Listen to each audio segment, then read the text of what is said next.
चील और एक कौवा रहा करते थे। कौवे ने एक ऊंचे पेड़ पर अपना घोंसला बनाया हुआ था और वहीं चील ने उसी पेड़ के ऊपर पहाड़ी पर अपना घोंसला बना रखा था। चील बहुत चालाक और होशियार थी और साथ में ताकतवर भी। कौवा उसे देखकर हमेशा चलता रहता था। यह चील दिखने में तो मेरे जैसी ही है, लेकिन है बड़ी चालाक और होशियार। मुझे भी इसके जैसा बनना है। एक दिन वो कौवा हिम्मत करके चील के पास गया। चील जी नमस्ते।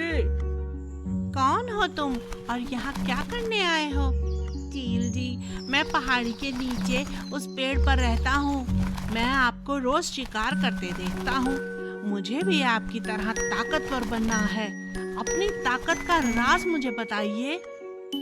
चील ने हंसते हुए कहा, अरे कोई राज नहीं है, तुम बस मुझे शिकार करते देखा करो और वैसे ही करना शुरू कर दो। बेवकूफ कौवा चील की बातों में आ गया। एक दिन चील और कौवे को एक खरगोश दिखाई दिया। चील ने ऊंची चट्टान से उड़ान भरी और तेजी से उड़ान भरते हुए उस खरगोश को दबोच लिया और अपने पंजों में उठाकर उसे घोंसले में ले जाकर खाने लगी। कौवा यह देखकर हैरान रह गया और चील की नकल करने लगा। कुछ दिन चील की तरह उड़ान भरते भरते कौवे ने सोचा कि वो भी चील की तरह ताकतवर बन चुका है। एक दिन वो अपने पेड़ के ऊपर अपने घोंसले में बैठा शिकार की तलाश कर रहा था।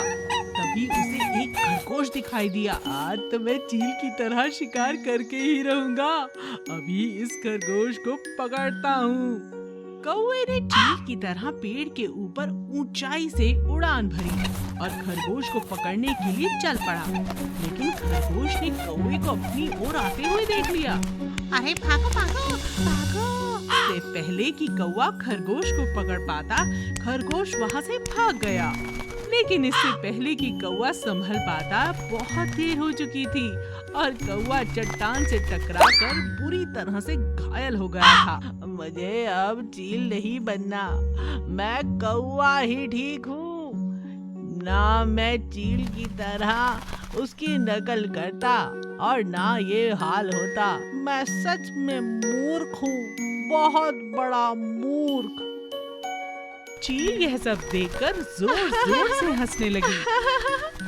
हाँ, तुम मूर्ख हो, अब तो तुम्हें समझ आ ही गया होगा।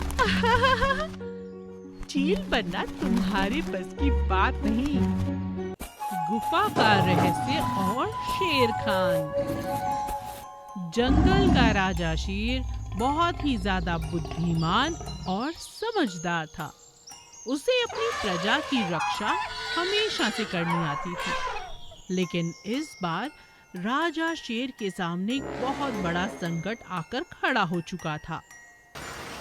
एक हफ्ते से भीषण बरसात और बादलों की गड़गड़ाहट से सभी जानवर बहुत ज्यादा परेशान हो चुके थे। सभी जानवर जंगल में अपने अपने दोस्तों के यहाँ पर रुके हुए थे। राजा शेर के पास सभी जानवर मदद मांगने के लिए आने लगे। चूहे ने कहा, महाराज कुछ कीजिए, पूरा जंगल खतरे में है। अगर इसी तरह बारिश होती रही तो हम सब बाढ़ की चपेट में आ जाएंगे। हाथी ने कहा, महाराज मेरा एक प्रस्ताव है आपके सामने। अगर आप कहें तो हम सब एक योजना बनाकर ऊपर की पहाड़ी के पास जाकर रह सकते हैं। यहाँ अब खतरा है, यहाँ रहना बहुत खतरनाक है। राजा को हाथी की बात बहुत पसंद आती है। राजा सभी से कहता है, बहुत बढ़िया बात कही है हाथी ने।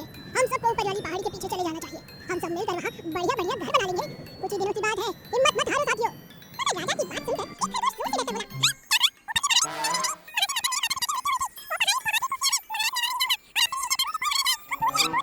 जाओ खरगोश, भूतिया भूतिया कुछ नहीं होता। अगर इंसान डरता है तो जानवरों से, शेर से, और ऐसी कोई ताकत नहीं होती जिससे वो डर सके। अगर तुम लोगों को मेरे साथ रहना है तो यही तो पहले जाकर मैं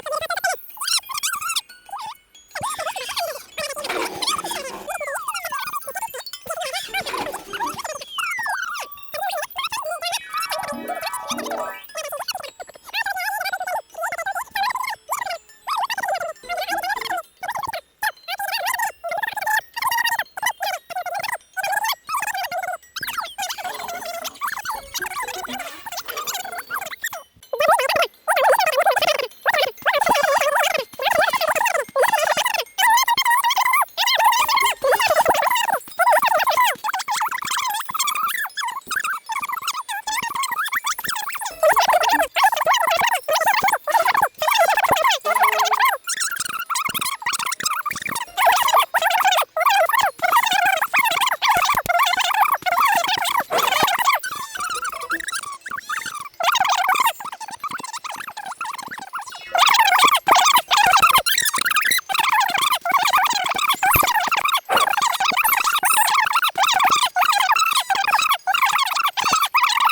की नजर चील पर पड़ती है और वो दोबारा पानी में चली जाती है। ये क्या, हाथ आया मुंह ना लगा। ये मछली तो बड़ी तेज है। मछली अपना मुंह बाहर निकाल कर कहती है, बंदर भाई, तुम्हें तो अपना दोस्त समझकर तुमसे 4 बातें करने आई थी, पर मैं ये नहीं जानती थी कि तुम चील के साथ मेरे लिए जान बचाकर बैठे हो। आज तुम्हारी मेरी दोस्ती नहीं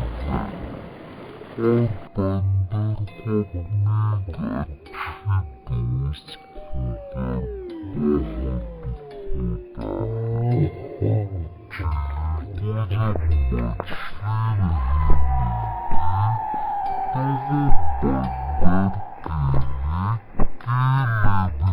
पानी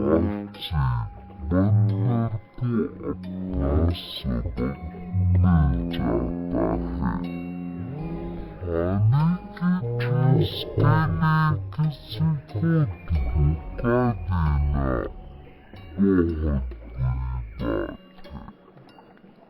खोकर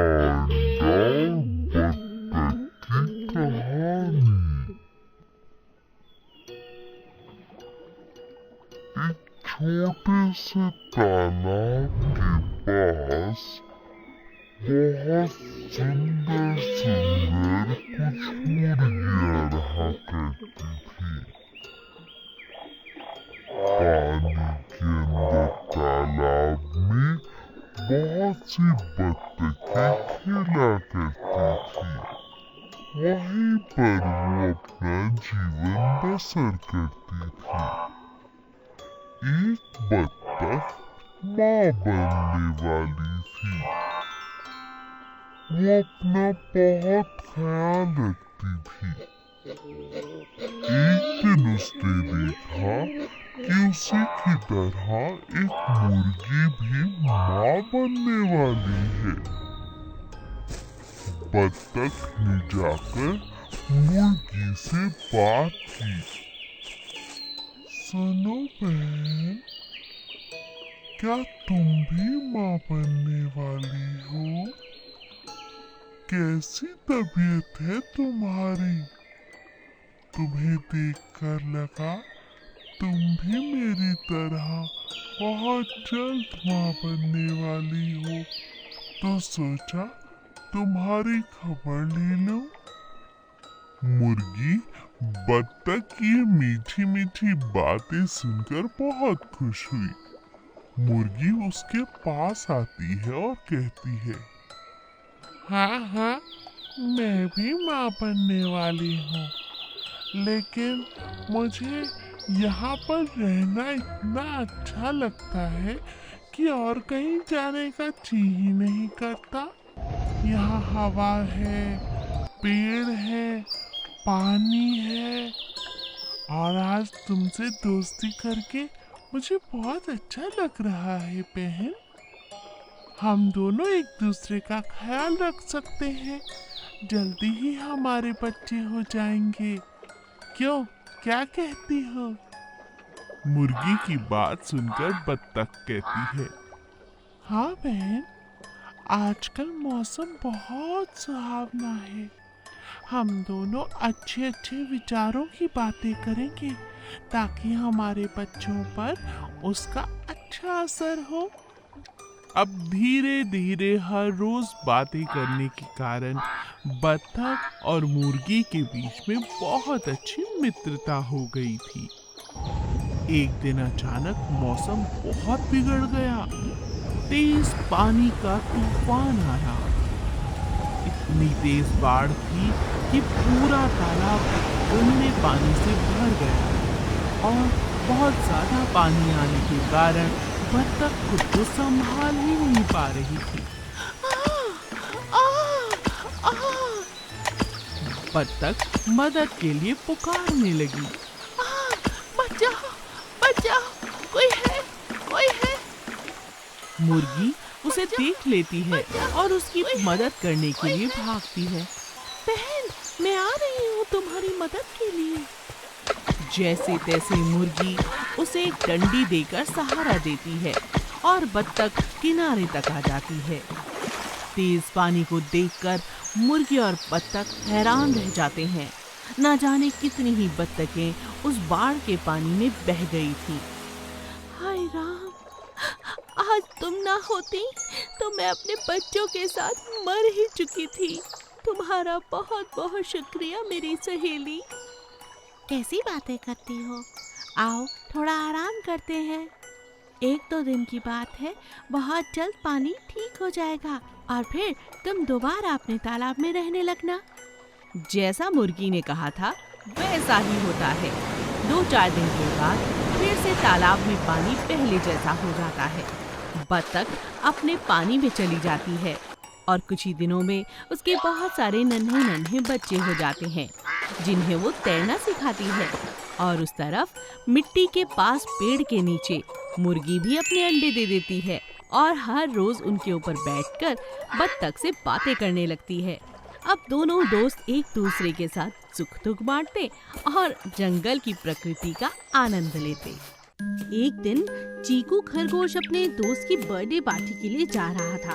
उसे बहुत गर्मी लगी। सूरज की किरणें तेज थी। चीकू चलता चलता थक गया। उफ, इतनी गर्मी है, आज प्यास लग रही है। चीकू गर्मी से तंग आ गया था। कुछ कदम और चलने के बाद वो एक पेड़ के नीचे बैठ गया। कुछ देर पेड़ की छांव में बैठ जाता हूँ। पार्टी शुरू होने में तो अभी बहुत देर है। चीकू पेड़ के नीचे आराम करने बैठ गया। अचानक उसकी आंख लग गई। तभी अचानक उसे एक जोर की आवाज सुनाई दी, मानो कुछ हिल रहा हो। उसने जैसे ही आंख खोली तो उसने बादलों की तरफ देखा। सूरज सीधा दिखाई दे रहा था। ऐसा लग रहा था जैसे मानो आसमान में छेद हो गया हो। अरे ये क्या? लगता है आसमान फट गया है। बचाओ बचाओ! चीकू तेजी से भागा। चीकू को घबराता हुआ भागता हुआ देखकर एक छोटे चूहे ने पूछा, क्या बात है? क्यों भाग रहे हो? चीकू ने चूहे से कहा, अरे आसमान गिर रहा है, चलो जान बचाओ। अपनी जान बचानी है तो भागो भागो। चूहा और चीकू भागने लगे। तभी उनकी नजर बिल्ली पर गई। बिल्ली ने जब उन्हें देखा, अरे तुम दोनों यूं भाग क्यों रहे हो? क्या बात है? चीकू ने बिल्ली से भी कहा, अरे बिल्ली रानी, अपनी जान बचानी है तो भागो, आसमान फट गया है, जल्दी करो। बिल्ली भी उन दोनों के साथ भागने लगी। ऐसा करते करते जंगल के कई सारे जानवर खरगोश के पीछे पीछे भागने लगे। शेर ने सभी जानवरों को भागते देखा, हैरान रह गया और पूछने लगा, क्या बात है? क्यों भाग रहे हो तुम सब? चीकू शेर के पास गया और आसमान टूटने वाली बात कहने लगा। शेर महाराज, आप महान हैं, लेकिन आसमान गिर रहा है। अजी आसमान में छेद हो चुका है, बहुत जल्द वो गिर जाएगा। आप भी जान बचाकर हमारे साथ भागिए, जल्दी भागिए। रुक जाओ, मेरी बात सुनो। मुझे तुम उस जगह पे ले जाओ, ठीक है? चीकू डर गया और शेर को उस पेड़ के पास ले गया। शेर हंसने लगा और कहा, अरे बेवकूफ, ये आम का पेड़ है और यहाँ कोई आसमान नहीं, बस एक बड़ा सा आम गिरा है जिसकी वजह से तुम इतना डर गए। और वो देखो, सूरज में जरा से बादल आ गए हैं, इसलिए तुम्हें लग रहा है कि वहाँ छेद हो चुका है। ऐसा नहीं है, मूर्ख। चीकू और बाकी सभी जानवरों को अपनी बेवकूफी पर शर्मिंदगी हुई। विशाल मुर्गी और जानवरों का हमला। सितकपुर गांव के पास मुर्गियों का एक छोटा सा मोहल्ला था। वहां बहुत सारी मुर्गियां रहा करती थीं। कई सालों से लगातार मुर्गियों को जीवन में बहुत कठिनाइयों का सामना करना पड़ रहा था। उनकी उम्र दिन प्रतिदिन कम होती जा रही थी, लेकिन उनके पूरे इलाके में बस एक ही ऐसी मुर्गी थी जो 100 साल तक जी थी। उसकी बड़ी सी मूर्ति बनवाने का निर्णय लिया गया। सभी मुर्गियों ने मिलकर उस बड़ी विशाल मूर्ति को बनाया और उसकी पूजा अर्चना करनी शुरू कर दी। सोना मुर्गी मोना मुर्गी से कहती है, बहन, मूर्ति कितनी खूबसूरत लग रही है ना। मैं तो दिन रात इस मूर्ति के आगे यही दुआ करती हूँ कि काश हम सब की उम्र भी 100 साल हो जाए। हाँ बहन, ये तो तूने बिल्कुल ठीक कहा। आए दिन हमारी बहनें मर जाती हैं, हमारा जीवन दिन प्रतिदिन कम होता जा रहा है। ये भगवान समान मुर्गी है जिसने 100 साल का जीवन जिया है। ना जाने इन पर कितने कष्ट आए होंगे, लेकिन फिर भी इन्होंने हार नहीं मानी। तुम ठीक कहती हो मोना, चलो अब घर चलते हैं। मुर्गियों की पूरी बस्ती अब बहुत खुश थी। वो दिन रात अपने अपने कामों में लगे रहते, अपने घर का ख्याल रखते और सुबह शाम बड़ी मूर्ति की पूजा करते। लेकिन अब मूर्ति इतनी विशाल हो चुकी थी कि जानवरों को भी उस मूर्ति के दर्शन जंगल में बैठे बैठे ही हो जाते थे। एक दिन एक हाथी ने चूहों से कहा, अरे अरे अरे, तुम्हें क्या पता आसपास क्या चल रहा है। आजकल एक बड़ी सी मुर्गी की मूर्ति तो यूं ही दिख जाती है पेड़ों में झांककर। चाहो तो आओ मेरी पीठ पर बैठो, मैं तुम्हें दिखाता हूँ। चूहा हाथी से कहता है, क्या कहा? मुर्गी इतनी विशाल? हाथी भाई, तुम्हारा दिमाग खराब है। मुर्गियाँ तो जरा जरा सी होती हैं। हाँ माना हमसे बड़ी होती हैं, लेकिन तुमसे बड़ी नहीं होती। अरे मैं भी वही कह रहा हूँ बुद्धू, ये एक विशाल मुर्गी है। या तो मूर्ति है या फिर राक्षस मुर्गी। और अगर ये मूर्ति है तब तो कोई बात नहीं, लेकिन अगर ये राक्षस हुई तो हमारा जीवन खतरे में है, याद रखना। चूहा भी घबरा जाता है और हाथी के सर पर चढ़कर दूर से देखता है और कहता है, अरे नहीं नहीं, ये विशाल मुर्गी तो रात को हमें खा ही जाएगी। चलो इस पर हमला किया जाए। हाथी और चूहा जंगल के सभी जानवरों को ये खबर देते हैं। सभी जानवर अपने अपने हथियारों को लेकर बड़ी मूर्ति के पास पहुंचते हैं और उस पर हमला कर देते हैं। यह देखकर बस्ती की सभी मुर्गियां बाहर आ जाती हैं और शोर मचाने लगती हैं। ये क्या? बचाओ बचाओ, ये तुम लोग क्या कर रहे हो? अरे ये विशाल मुर्गी, तुम्हें इससे डर नहीं लगता? कल को तुम्हें खा गई तो? अरे मूर्ख हाथी, ये मूर्ति है, ये हमारे लिए भगवान के समान है। क्या तुम नहीं जानते, कोई भी मुर्गी ज्यादा दिन नहीं जी पाती, पर जानते हो ये मुर्गी 100 साल तक जी है। इसीलिए उसकी याद में हमने ये मूर्ति बनाई है। हमारी जरा सी खुशी तुमसे देखी नहीं जाती क्या? मुर्गी की ये बात सुनकर हाथी को अपनी हरकत पर बहुत दुख होता है। वो सभी जानवरों को लेकर जंगल में वापस लौट जाता है और जाते जाते मुर्गी से कहता है, मुझे माफ कर दो, मैं भी दुआ करूंगा कि तुम सभी का जीवन 100 बरस का हो। अच्छा चलता हूँ।